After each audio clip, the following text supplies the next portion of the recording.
Our Father, once again we come into your presence thanking you for the fact that, Lord, you're always with us and you're living and you're also willing to speak to us. Your word is so precious. Lord, we only pray that you would open our minds and hearts to listen to your word and also obey it so that, Lord, we will be walking with you faithfully. Father, we thank you. We ask this in the Lord's name. Amen. The death of the Lord Jesus Christ left those faithful followers in a greatest void and disappointment. ఎవరైతే యేసుక్రీస్తు ప్రభువుని చాలా నమ్మకంగా వెంబడిస్తున్నారో వారిని ఎంతో విచారణలో ముంచిన సంఘటన యేసుక్రీస్తు ప్రభు మరణం. They were in fact clueless on what's happening when they saw the death of the Lord on the cross. They just became clueless. యేసుక్రీస్తు ప్రభు ఆ సిలువలో మరణించిన సమయంలో వారికి అసలు ఏం జరుగుతుందో అసలు అర్థం కాలేదు, బోధపడలేదు. They were also not very clear, very uncertain about what is going to happen in the days to come in future. రాబోయే దినాల్లో భవిష్యత్తులో అసలు ఏం జరుగుతుంది అనే నిశ్చయత కూడా వారికి లేకుండా పోయింది. It's because some of them who followed, particularly the disciples, whom we also called apostles later, some of them left their livelihood, particularly fishing nets, in order that they would follow him. When they called upon him, they left their fishing nets and started following him. యేసుక్రీస్తు ప్రభు శిష్యుల్లో కొందరు వారి జీవనాధారాన్ని వదిలేసుకొని యేసు ప్రభుని వెంబడించడం ప్రారంభించారు. కొందరు వారిలో జాలరులుగా ఉన్నారు. వాళ్ళు వాళ్ళ వృత్తిని, వాళ్ళ వలల్ని అన్నిటినీ వదిలేసి యేసుక్రీస్తు ప్రభుని వెంబడించడం మొదలుపెట్టారు. For example, as long as the Lord was with them for those 3 precious years, they were very comfortable because they received their food, accommodation, stay, and everything was taken care. యేసుక్రీస్తు ప్రభుతో వారున్న ఆ 3 సంవత్సరాలు కూడా వారికి వసతి, ఆహారం అన్ని చక్కగా సమృద్ధిగా దొరికాయి. So it didn't bother them much even if they left their nets. వారి వృత్తిని వదిలేసి వచ్చినా కూడా వాళ్ళకి పెద్ద సమస్యగా అది అనిపించలేదు. The question that appears before them now to those fishermen, how are we going to live from tomorrow onwards? Our Lord is dead. He is put to death on the cross. వారి వృత్తుల్ని వదిలేసి వచ్చిన వారందరికీ కూడా ఆ యేసుక్రీస్తు శిలువ సంఘటన వారి భవిష్యత్తుని ఒక అంధకారంలోకి నెట్టేసింది. ఎందుకంటే తర్వాత వారికి ఆహారం కానీ వారి జీవనాభృతి ఎలాంటిదో తెలియదు కాబట్టి. Particularly, for example, Peter, actually we'll look at him a little later. He went back to his previous profession, fishing.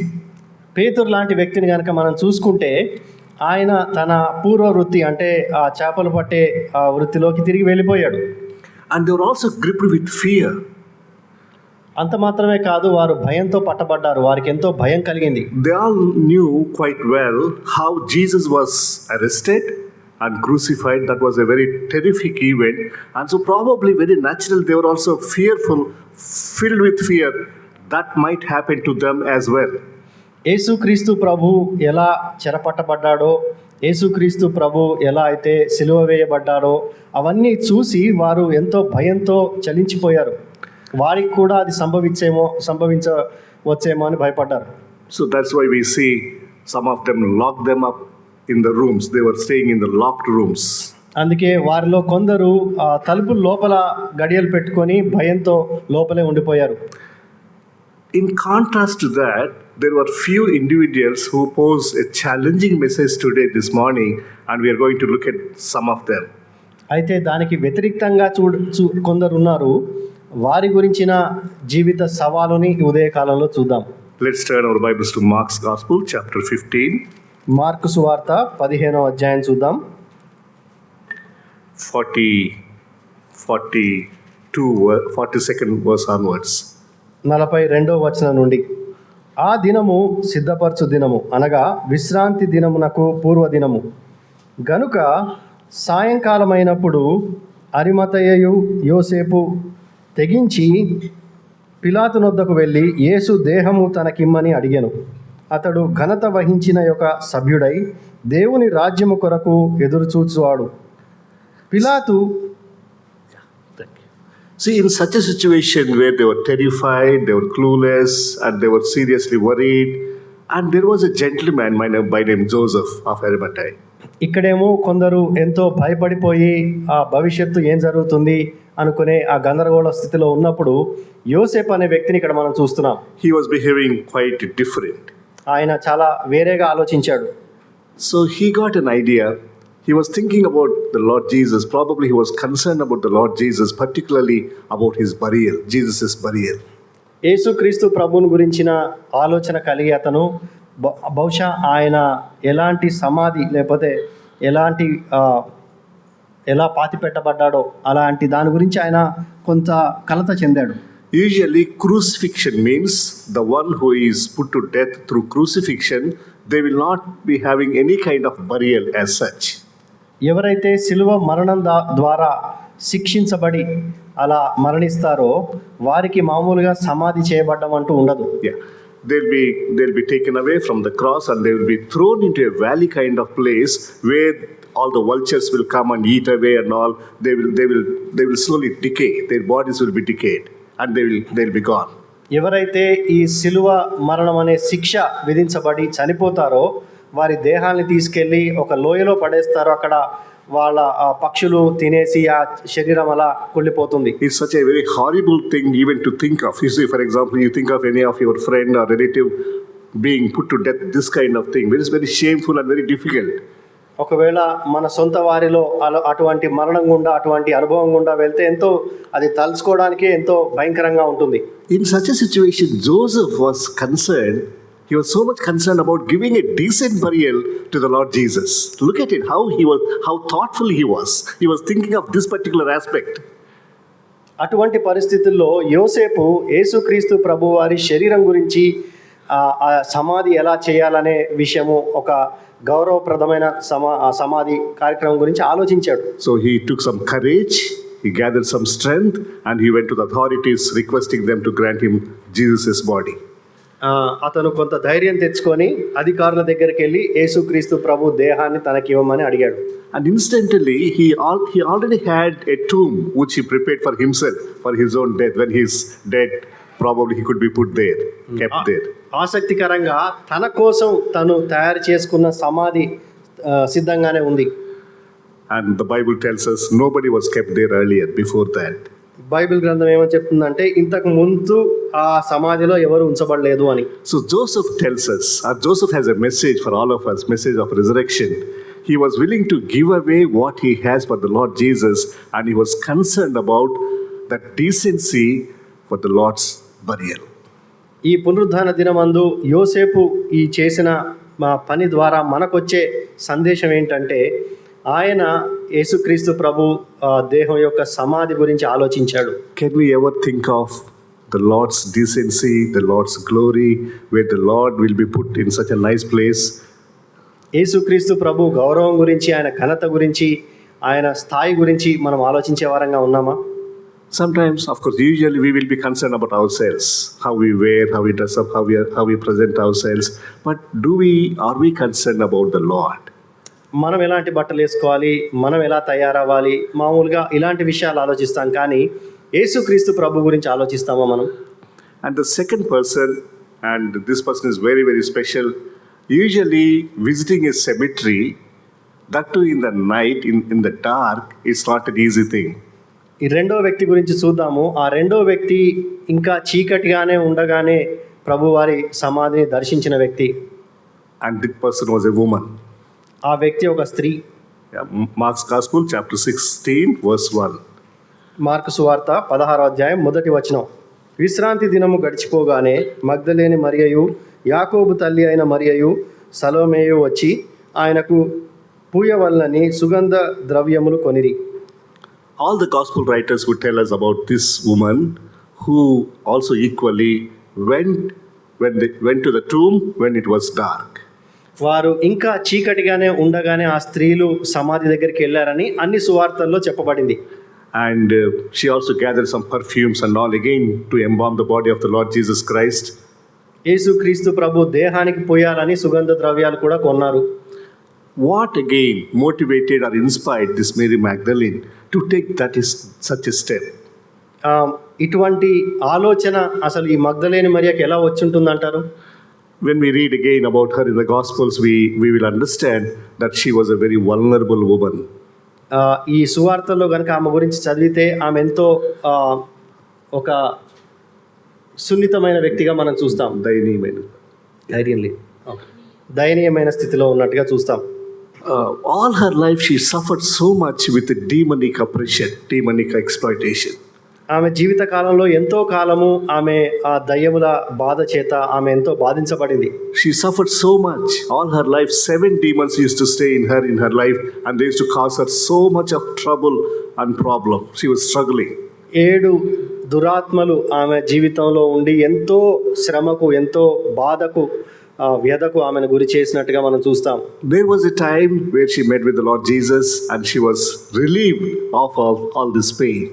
యేసుక్రీస్తు ప్రభువుని ఆమె కలుసుకుంది. ఆ సమయంలో ఆమె ఈ బాధలన్నింటినీ గురించి నుంచి ఆయన విడిపించారు. And now the time has come, she got an opportunity where she would pay back.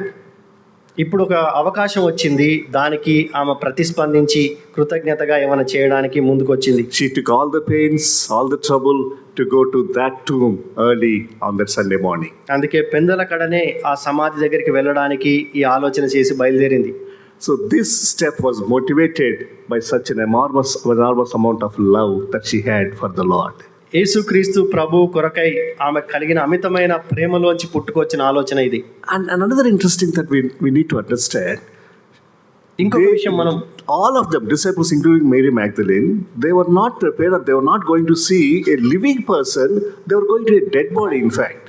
శిష్యుల్లో ఎవరు కూడా, మేరీ మగ్దలిన మరియ కూడా ఎవరు కూడా అక్కడ పునరుద్ధారుడైన యేసుక్రీస్తు ప్రభువుని చూస్తామనే విషయంలో సిద్ధంగా లేరు. ఆ ఆలోచన లేదు వాళ్ళకి. Even though the Lord has taught them so many times, but it did not sink into their minds. They were still thinking that Jesus' body would be there and we are here to, do something for the body. యేసుక్రీస్తు ప్రభు అనేక మార్లు ఆయన శిష్యులకు చెప్పారు ఆయన తిరిగి లేస్తానని. అయినప్పటికీ కూడా అది వాళ్ళకి ఇంకా మింగుడు పడలేదు. కాబట్టి దానికి వారు సిద్ధంగా లేరు. That tells us again about her gratitude, her love for the Lord. అది మరలా మనకి జ్ఞాపకం చేసేది ఏంటంటే ఈ మగ్దలేని మరియ యొక్క కృతజ్ఞతాపూర్వకమైన ఆరాధన. But she had a question here. She has another question in verse 3 or in 2 and 3. ఈ 2-3 వచనాలు చూస్తే అక్కడ ఆమెకు ప్రశ్న ఉన్నట్టుగా మనకు కనిపిస్తా ఉంది. They were saying to one another, who will roll away the stone for us from the entrance of the tomb? సమాధి ద్వారము నుండి మన కొరకు ఆ రాయి ఎవడు పొర్లించునని ఒకరితో ఒకరు చెప్పుకొనుచుండిరి. Their love, gratitude is all fine, but they have a serious problem which they will not be able to handle it by themselves. వారికి ప్రేమ ఉంది, వారి కృతజ్ఞత ఉంది, కానీ వారు సొంతగా చేయలేని పని కూడా అక్కడ ఒకటి ఉంది. Sometimes even when we have such a love, gratitude or everything for the Lord, we will be facing this sort of hindrances and obstacles in order that we will not be able to go forward. We will be very much worried about such situations in life. కొన్నిసార్లు ప్రభు మీద మనకు ప్రేమ ఉన్నా, కృతజ్ఞతాభావం ఉన్నా, ఏమైనా చేయాలనే ఆశ ఉన్నా కూడా జీవితంలో కొన్ని సవాళ్ళు మనకు ఎదురవుతూ ఉంటాయి. అవి మనల్ని ముందుకెళ్లకుండా, దేవుడికి ఏం చేయకుండా మనల్ని ఆపేస్తూ ఉంటాయి. That huge big stone, who will roll that particular stone away for us? అంత పెద్ద రాయిని ఎవరు మన కోసం దొర్లిస్తారు దాన్ని? But let's think for a while. When they were discussing this, do you think that the stone was still there?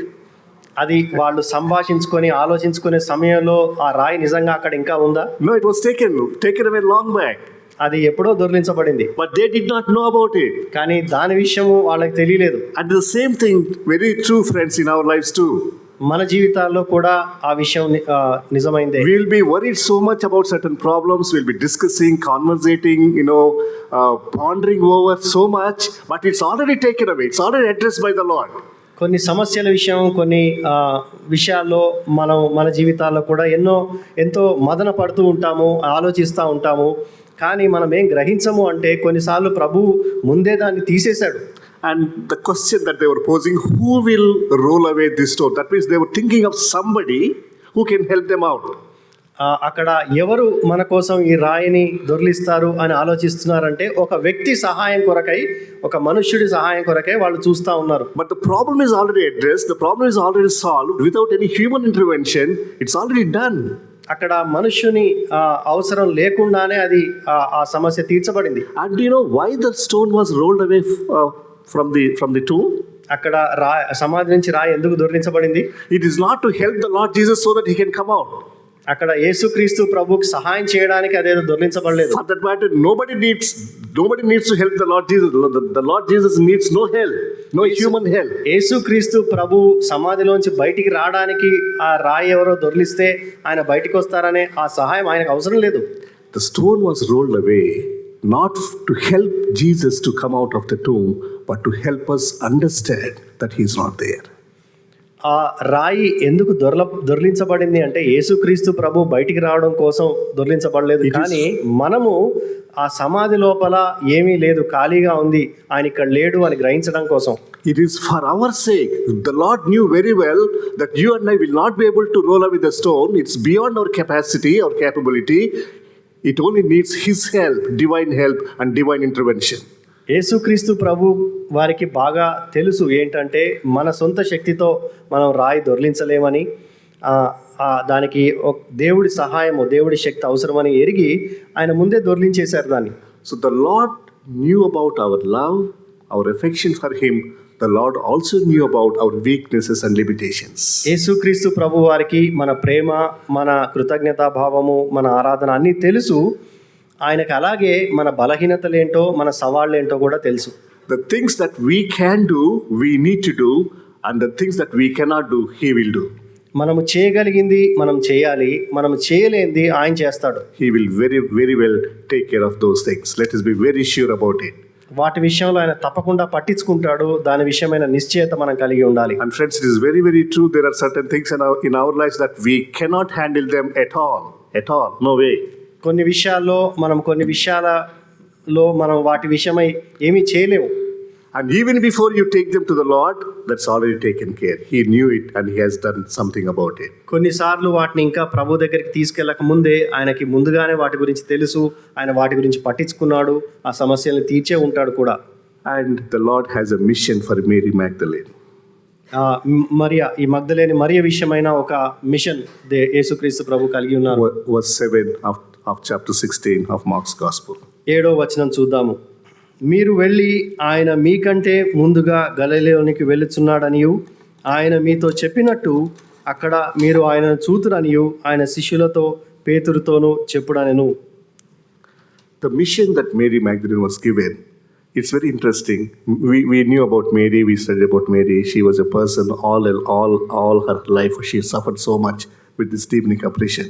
But she became a person to go and tell the disciples and apostles, and she was the first evangelist and the first person to strengthen the faith of disciples and apostles and other believers. ఈ మగ్దలేని మరియ జీవితం గురించి మనకు తెలుసు. ఆమె ఈ దయ్యాల చేత, దురాత్మల చేత ఎంతో బాధించబడిన వ్యక్తి. అయినప్పటికీ కూడా ఈమె అపోస్తలుల దగ్గరికి వెళ్ళి ఈ పునరుద్ధాన సందేశం చెప్పిన మొట్టమొదటి సువార్థికురాలు. God has given her that prestige or privilege and honor. దేవుడు ఈ అతి గొప్ప గౌరవాన్ని ఆమెకి ఇచ్చాడు. She went to Peter and even other disciples to tell them that the Lord Jesus is risen. ఆమె పేతురు ఇతర అపోస్తలుల దగ్గరికి వెళ్ళి యేసుక్రీస్తు ప్రభు మృతుల్లోంచి లేచాడు, పునరుద్ధరణుడయ్యాడు అని చెప్పింది. What an honor, brothers and sisters, to work on behalf of the risen Savior. ఈ పునరుద్ధరణైన యేసుక్రీస్తు ప్రభు యొక్క పక్షాన పనిచేయడం ఎంత గొప్ప ఆధిక్యత కదండి. The risen Savior would like to give us a mission, commissioning us. Go and tell them on my behalf that I am risen. మనకు కూడా ఈ ప్రభు చెప్తున్నాడు, నేను లేచాను, పునరుద్ధరణుడయ్యానని మీరు వెళ్ళి చెప్పండి. The scene is all, the scenario is totally changed. Before Jesus' death on that day, people were terrified, they were weak, and now after the resurrection, we see people became very bold, going everywhere and telling about his resurrection. ఆ ముందు రోజుల పరిస్థితులకి ఈ పరిస్థితికి పూర్తిగా ఆ సందర్భము, ఆ పరిస్థితులు మారిపోయాయి. ఇక్కడ ఇంతకు ముందు చాలా భయపడ్డారు వాళ్ళు, ఆ తర్వాత వాళ్ళు ఎంతో ధైర్యంతో వాక్యాన్ని ప్రకటించడం చూస్తాం. We can almost define resurrection as a process of transformation, transforming lives. Those weak people, same ordinary people, they're transformed into such a vibrant disciples and followers of the Lord. యేసుక్రీస్తు ప్రభు పునరుద్ధానము ఆ పునరుద్ధానపు ప్రక్రియ ఆ శిష్యుల్ని ఎంతో ధైర్యంతో నింపింది, వారి జీవితాల్ని మార్చేసింది అని మనం చెప్పుకోవచ్చు. And in Luke's Gospel, chapter 24, verse 13 onwards, we have a couple of disciples who were equally troubled in their hearts. They were down in their spirit. They were just walking away from Jerusalem to their village, to the neighboring village, which is 7 miles away from Jerusalem. లోకాసు వార్త 24వ అధ్యాయంలో కనుక మనం చూస్తే కొందరు శిష్యులు ఉన్నారు, వారు వేరే పట్టణానికి ప్రయాణం చేస్తూ వెళ్తున్నారు. And the Lord Jesus joined them. యేసుక్రీస్తు ప్రభు వాళ్ళతో కలుసుకున్నారు. That's again another very interesting thing. The Lord knew how depressed, how lonely they were, and the Lord Himself took initiative. The Lord always does that. Even when He was alive on His physical ministry, earthly ministry, He would visit them when they needed Him. యేసు ప్రభు వారెంత ఇబ్బందికరమైన పరిస్థితుల్లో లేకపోతే ఆలోచనల్లో ఉన్నారో, ఎంత కుంగిపోయి ఉన్నారో ఎరిగి వాళ్ళ దగ్గరికి వచ్చి వాళ్ళని ధైర్యపరుస్తూ వాళ్ళతో కూడా సంభాషించడం మనం చూస్తాం. The thing here is about the disciples and even about these two people, they heard about the resurrection. Even when the Lord Jesus was alive, through His preaching ministry, He preached several times that He would come back to life on the third day. శిష్యులు కానీ ఈ వ్యక్తులు కానీ యేసుక్రీస్తు ప్రభు తాను మరణిస్తానని తిరిగి పునరుద్ధానం అవుతానని చెప్పడం విన్నారు ఇంతకుముందే. Even after the Lord Jesus came back to life, some of the women like Mary Magdalene and disciples, they informed about the resurrection. ఈ స్త్రీలు మగ్దలేని మరియా, వేరే వాళ్ళ ఇతరులు కూడా యేసుక్రీస్తు ప్రభు పునరుద్ధానుడైన అయ్యారని ప్రకటించడం కూడా విన్నారు. Still they were not able to understand and took it to their hearts, this message of resurrection. అయినా కూడా వాళ్ళు పూర్తిగా గ్రహించలేదు, ఇంకా వాళ్ళు సంకోచంలోనే ఉండిపోయారు. I always had a question about the Lord's resurrection. యేసుక్రీస్తు ప్రభు పునరుద్ధానం గురించి నాకు ప్రశ్న ఉండేది. See, the Lord came back to life on Sunday morning, early morning, right? ఆదివారం ఉదయకాల సమయంలో యేసుక్రీస్తు ప్రభు మృతుల్లోంచి లేచారు కదా. Why didn't He go to heaven on the Sunday evening? ఆదివారం సాయంత్రం ఆయన పరలోకానికి వెళ్ళారా? That was my question. Why He stayed back 40 days? Why should he be here again? ఆయన 40 దినాలు ఇక్కడే ఎందుకు ఉండాల్సి వచ్చింది? ఆయన పరలోకానికి వెళ్ళిపోవచ్చు కదా సాయంత్రమే. Did you ever think about this? అలా ఎప్పుడన్నా ఆలోచించారా? Why He had to delay His ascension after resurrection? ఆయన పునరుద్ధానుడు అయ్యాక ఆ ఆరోహణ సమయానికి 40 దినాలు ఎందుకు తీసుకున్నారని I'm sure the Lord Jesus was very eagerly waiting to be reunited with the Father in heaven. ఆయన తండ్రి యొద్దకు తిరిగి వెళ్ళాలని ఎంతో ఆశపడి ఉంటారు బహుశా. Because He was already, was separated almost, 33 and a half years. Of course, He was enjoying the presence of God the Father. That's a different thing. తండ్రి యొక్క ఆ సన్నిధిని అనుభవిస్తున్నప్పటికీ కూడా ఈ లోకంలో 33 సంవత్సరాల దీర్ఘకాలం ఆయన భూలోకంలో ఉండిపోయారు. Friends, why He took 40 days for the ascension? ఆయన ఆరోహణానికి 40 దినాల సమయాన్ని ఎందుకు తీసుకున్నారో తెలుసా? For the sake of you and me. నీ కోసం, నా కోసం. For the sake of these two guys. ఈ వీళ్ళిద్దరి కోసం. And for the sake of few others. మరికొందరి కోసం. Because their faith was not totally strengthened by them. It was not solidified. It was still in the liquid state. Even after they got to know that the Lord is risen. వాళ్ళు యేసుక్రీస్తు ప్రభు పునరుద్ధానం అయినట్టుగా విన్నారు, కానీ వారి విశ్వాసం ఇంకా పూర్తిగా గట్టిగా బలపడలేదు. వారు ఇంకా సంకోచంలో ఉండిపోయారు. They needed some more time in order that their faith would be strengthened. They would really come to such an understanding about this truth of resurrection. ఈ పునరుద్ధానపు విషయం ఇంకా పూర్తిగా వాళ్ళు గ్రహించడానికి ఇంకొంత సమయం పడుతుంది కాబట్టి ఆయన ఉండిపోయారు. That's the reason why He took pains to visit them time and again. అందుకే ఆయన మరలా వాళ్ళ దగ్గరికి వెళ్తూ మాట్లాడుతూ వచ్చారు. We see on one occasion the Lord appeared to those people who were in the room, locked themselves inside. తలుపులు వేసుకొని గడియ పెట్టుకొని లోపలే ఉన్న శిష్యులకు ఒక సందర్భంలో యేసు ప్రభు ప్రత్యక్షమయ్యారు. And on that occasion one guy was missing. Thomas was not there. ఆ దినాన తోమా అక్కడ లేడు వాళ్ళతో. And Thomas had many other questions. Unless I see him, unless I put my finger in his wounds, I will not believe, and all that stuff. తర్వాత తోమా తన సందేహాలను వ్యక్తపరుస్తూ నేను నా చేతులతో ఆయన గాయాల్లో వేలు పెట్టి చూస్తే తప్ప నేను నమ్మనన్నాడు. You know what? For Thomas's sake, he would make another appearance just for Thomas's sake. తోమా ఒక్కడి కోసమే యేసుక్రీస్తు ప్రభు మరలా వచ్చారు. Each individual is important for him. దేవుడికి ప్రతి ఒక్కరూ కూడా చాలా ప్రాముఖ్యమైన వ్యక్తే. These two people on their way to their demise, the Lord appeared, the Lord strengthened them by showing in the scriptures about himself. ఎమ్మాయి గ్రామంకు వెళ్తున్న ఈ వ్యక్తుల దగ్గరికి యేసుక్రీస్తు ప్రభు వచ్చారు. వారికి ధర్మశాస్త్రంలో అనేక విషయాలు బోధించారు. In the whole conversation, at the end of the conversation, their minds were open, their eyes were open, and their hearts were open, and their home was open to the Lord. ఆ సంభాషణ చివర్లో వారి హృదయాలు తెరవబడ్డాయి, వారి మనోనేత్రాలు తెరవబడ్డాయి, వారి గృహం కూడా తెరవబడింది యేసుక్రీస్తు ప్రభు కొరకై. Yeah, when they could see that it was of the Lord Jesus, and when the scripture came to an understanding, their hearts were burning within themselves. వారు యేసుక్రీస్తు ప్రభు వారు ఈయనే అని గ్రహించారు, లేఖనాలను అర్థం చేసుకున్నారు. అప్పుడు వారి హృదయాలు మండుచూ ఉన్నాయి. ఆ అనుభవంలో యేసుక్రీస్తు ప్రభు గురించి, ఆ పునరుద్ధానం గురించి గ్రహించగలిగారు. Now let's see 33rd verse of Luke's Gospel, chapter 24. There is something very strange thing that has happened. లూకా సువార్త 24వ అధ్యాయం 33వ వచనం చూద్దాము. అక్కడ చాలా ఆసక్తికరమైన విషయం ఒకటి చూస్తాం. ఆ గడియలోనే వారు లేచి యెరూషలేమునకు తిరిగి వెళ్ళగా 11 శిష్యులను వారితో కూడా ఉన్నవారును కూడి వచ్చి, ప్రభువు నిజముగా లేచి సీమోనునకు కనబడెనని చెప్పుకొని చుండిరి. వారు ఇది విని త్రోవలో జరిగిన సంగతులను, ఆయన రొట్టె విరుచుట వలన తమకేలాగు తెలియబడెనో అదియు తెలియజేసిరి. Actually, where were they heading towards earlier?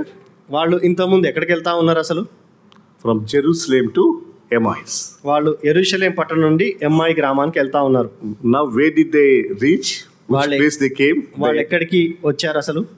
ఇప్పుడు back to Jerusalem. మళ్ళీ యెరూషలేంకే వచ్చారు. Why? ఎందుకు? In Jerusalem, there were other brothers and sisters gathered up in the room. They were also having these similar issues, similar problems. యెరూషలేం పట్టణంలో ఒక మేడ గదిలో వీళ్ళంతా కూడా దాక్కొని ఉన్నారు. అక్కడ ఇలాంటి పరిస్థితి ఉంది. These two brothers whose hearts are rekindled with the love, with the word, with the fire of God, they came back to their original fellowship and they started sharing with the fellowship, and they were here strengthening other brothers and sisters in the fellowship. ఈ వ్యక్తులు వారి హృదయాలు మండుకొని యేసుక్రీస్తు కొరకై ప్రజ్వలింపబడి వాళ్ళు తిరిగి వచ్చి యెరూషలేం పట్టణంలో ఉన్న శిష్యులను కూడా బలపరచడానికి, వారికి సాక్ష్యం చెప్పడానికి వాళ్ళు తిరిగి వచ్చి వాళ్ళని కలుసుకున్నాం. Somebody redefined fellowship like this. ఇలాంటి సహవాసం ఎంతో అవసరం. Individuals, as they're growing individually with the Lord, they come back, they gather together, and they share their spiritual experiences, and they pass on this zeal with one another, and that is the fellowship that we are talking about. వ్యక్తులు వ్యక్తిగతంగా దేవుడితో సహవాసం కలిగి వారు నేర్చుకున్న విషయాలు, వారు తెలుసుకున్న సంగతులు, వారి అనుభవాలు అన్నీ కూడా మళ్ళీ తిరిగి వచ్చి సహవాసంలో ఒకరికొకరు పంచుకోవడం ద్వారా వారి విశ్వాసాన్ని బలపరచుకోవడం. Throughout week in our personal individual lives, we grow vertically with the Lord. Our fellowship is strengthened. We know more and more about the Lord in our personal lives. Those vibrant individuals will gather on Sunday morning and they will share with one another, and the fellowship and the church becomes very vibrant.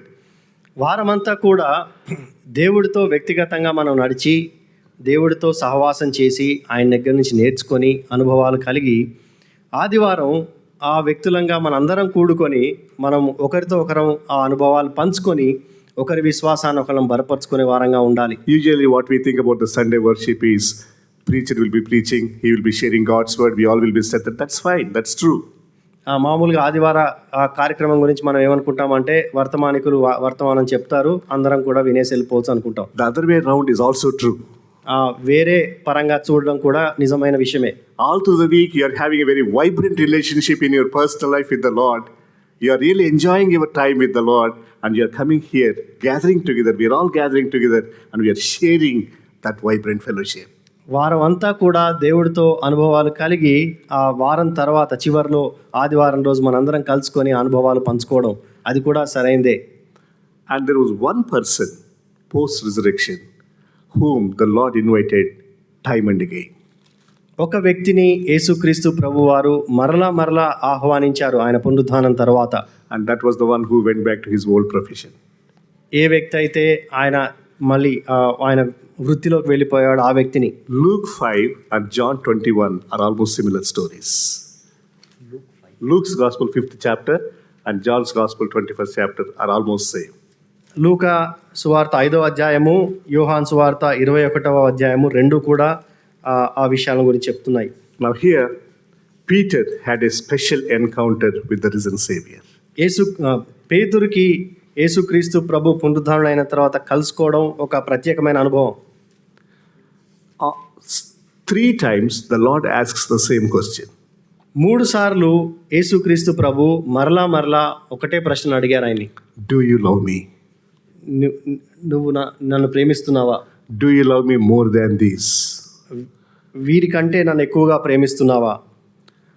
And there was a conversation between the Lord Jesus and Peter here. ఇక్కడ పేతురుకి యేసుక్రీస్తు ప్రభుకి సంభాషణ జరిగింది. When such a question was posed to Peter, that implies that there is something wrong with Peter's love towards Jesus. యేసుక్రీస్తు ప్రభు అటువంటి ప్రశ్నలు పేతురుని అడిగినప్పుడు దాని అర్థం ఏమని వస్తుంది అంటే పేతురు ప్రేమ యేసుక్రీస్తు ప్రభు పట్ల సన్నగిల్లింది అనే అర్థం రావచ్చు. Peter had to contemplate, reflect and see how his love towards the Lord Jesus was prevailing in his heart. There is some issue there.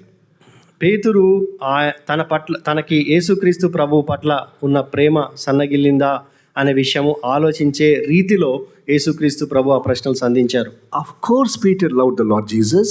పేతురు యేసుక్రీస్తు ప్రభువుని ఎంతో ప్రేమించారు. But he did not love enough. కానీ ఆయన సరిపోయినంతగా చాలినంతగా యేసుక్రీస్తు ప్రభువుని ప్రేమించలేదు. That was the reason for the repeated question. Same question. అందుకే అదే ప్రశ్న మరలా ప్రభువారు పేతురుని అడిగారు. If the Lord Jesus asks the same question to us, to you and to me, what would be our response? ఒకవేళ యేసుక్రీస్తు ప్రభు అదే ప్రశ్న మనల్ని అడిగితే మన ప్రతిస్పందన ఏంటి? So the reason why the Lord Jesus posed this question was, ఎందుకు యేసుక్రీస్తు ప్రభు ఈ ప్రశ్న అడిగారంటే, actually Jesus again gives him a commissioning, feed my lamb, take care of my lamb. నా గొర్రెలను మేపు అని ఒక సందేశం, ఒక పని యేసుక్రీస్తు ప్రభు వారు ఆయనకు అప్పచెప్పారు. Tending the sheep, feeding the sheep, taking care of the sheep is directly proportional to the kind of love that we have for the Lord. గొర్రెలను మేపడము, గొర్రెలను కాయడము, ఈ కార్యాలన్నీ కూడా యేసుక్రీస్తు ప్రభు పట్ల మనకున్న ప్రేమను అవి చూపిస్తాయి, సూచనగా ఉన్నాయి. Our ministry flows out of our love and our bonding with him, with our Lord. యేసుక్రీస్తు ప్రభు పట్ల మనం చూపించే ప్రేమ అది పొంగి ఇతరుల మీదకి పొర్లే పరిచర్యగా ఉంటుంది. If our love towards him is shallow, is not enough, our ministry will also be affected in a similar way. ఒకవేళ యేసుక్రీస్తు ప్రభువుని మనం చాలినంత ప్రేమించకపోతే, ఒకవేళ అది వేరే ఇతరుల పట్ల మనం చూపించే పరిచర్యలో కూడా ప్రభావం తప్పకుండా చూపిస్తుంది. Peter had an enormous amount of responsibility that he is going to shoulder on later on. ఎంతో గొప్ప బాధ్యతని తర్వాత దినాల్లో పేతురు తీసుకోవాల్సి వచ్చింది. For that the preparation is, do I love him enough? దానికి ఆ పరిచర్యకి సిద్ధపాటుగా యేసుక్రీస్తు ప్రభువారు ఈ ప్రశ్న, నీవు నన్ను ప్రేమిస్తున్నావా అని అడిగారు. Hudson Taylor, founder of China Inland Mission, Hudson Taylor China Inland Mission అనే సంస్థను స్థాపించారు. He used to recruit missionaries to go into China. చైనాలోకి వెళ్ళడానికి ఆయన మిషనరీలని తీసుకెళ్లేవారు. And one question that he used to put to the missionary candidates, ఆ machinery పనికి వెళ్ళడానికి ముందుకు వచ్చే ఆ వ్యక్తులను ఏమని అడిగేవారంటీనా, why are you going? Why are you willing to go as a missionary to China? What is the reason? What is the motivation?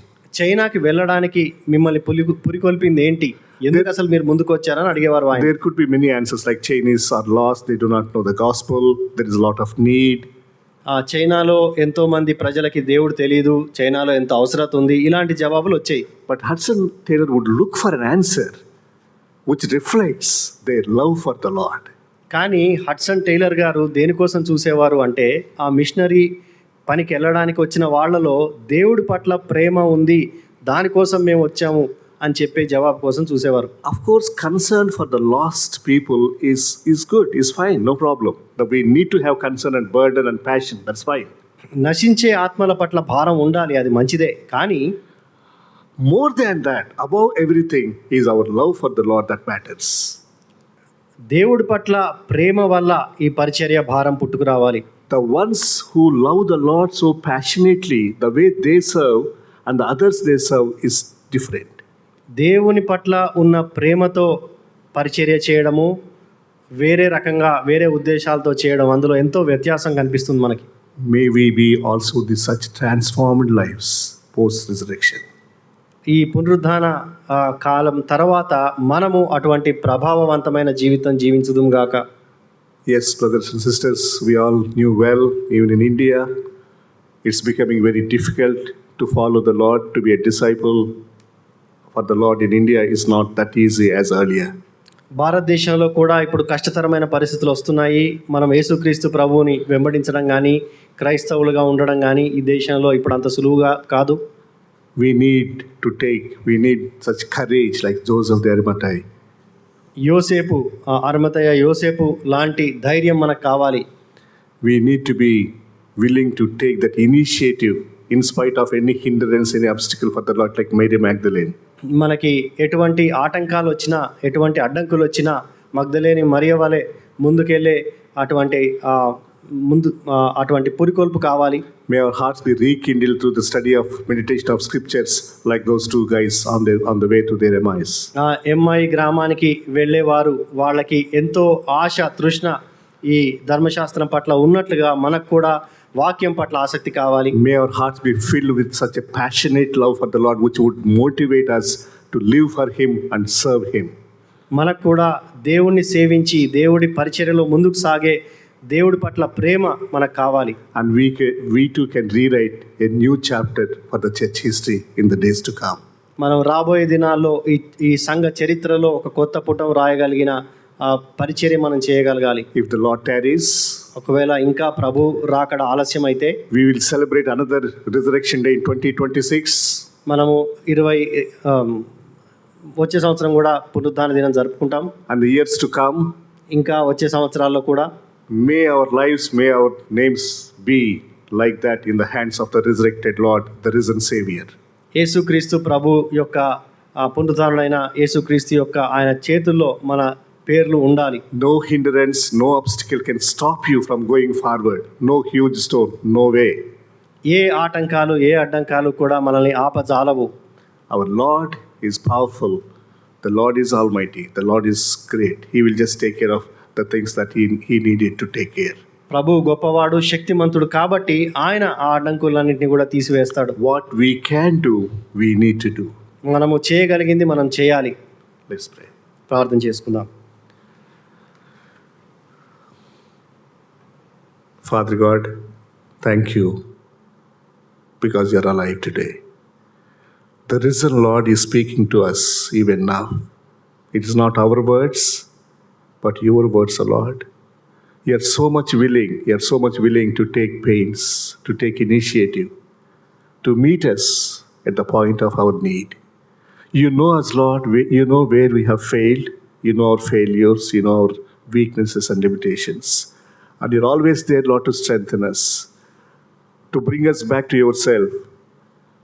Lord, fill our hearts with your love. Our hearts may be rekindled by your love, O Lord, and we may love you with such a passionate love, and we may live out for you in a vibrant way. Father God, we thank you. Strengthen us. We are humble, we are feeble, we are weak, but still we place ourselves in your hands, Lord, at your feet,